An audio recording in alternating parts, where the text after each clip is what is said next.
માર્કેટમાં યોગ્ય ઠંડીનું વાતાવરણ જામ્યું હોવાથી લોકો ગરમ કપડાની ખરીદી કરવા ઉમટી પડ્યા છે।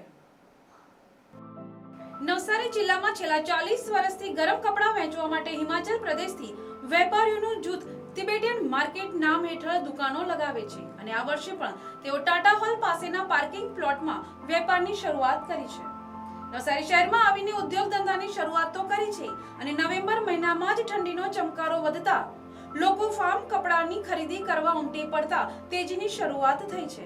હિમાચલ પ્રદેશ રાજ્યના કાંગરા જિલ્લામાં વસેલા આ વેપારી પરિવારો સમગ્ર વર્ષ દરમિયાન હાથ અને મશીન દ્વારા સ્વેટર મેન્યુફેક્ચરિંગ કરે છે, જેમાં 500 જેટલા લોકો આ વેપાર સાથે સંકળાયેલા છે અને તેમની રોજીરોટી ચાલે છે। ત્યારે તેઓ દિવાળી બાદથી નવસારી જિલ્લામાં આવે છે અને ફેબ્રુઆરી માસમાં પાછા જતા રહે છે।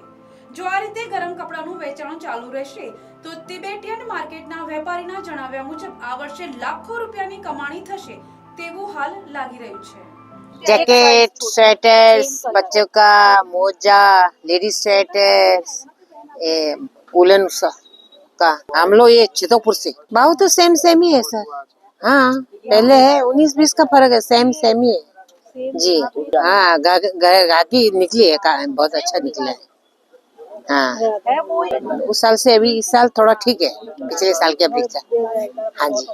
હું નવસારીથી જ છું, આશા દેસાઈ છું। એવરી યર હું અહીંયા જ આવું છું અને આમના મટીરિયલ અને વૂલ હોય છે ને એ પ્યોર હોય છે અને પ્રાઇસ પણ રિઝનેબલ હોય છે। એકચ્યુઅલી મોસ્ટલી આપણે મોટા મોટા શોરૂમમાં જઈએ છીએ તો અહીંયા એ લોકોના જે 1000-1200 રૂપિયામાં એ લોકો વેચે છે એ શોરૂમમાં આપણે 2500-3000 આપી આવીએ છીએ। જ્યારે હું પ્રિફર કરું છું કે હું બધાને કહીશ કે તમે અહીંયા આવો અને અહીંયાથી જ ખરીદી કરો, બિકોઝ આ લોકોનું વૂલ જે છે ને તે પ્યોર હોય છે, રાઈટ। તો દર વર્ષે અમે મોસ્ટલી જ્યારે અમે નાના હતા, હું નવસારીથી જ છું, અમે ત્યારે એ લોકો સાનકુવા આગળ બેસતા હતા, ત્યારથી અમે લઈએ છીએ, એટલે 20-25 વર્ષ તો ખરા જ।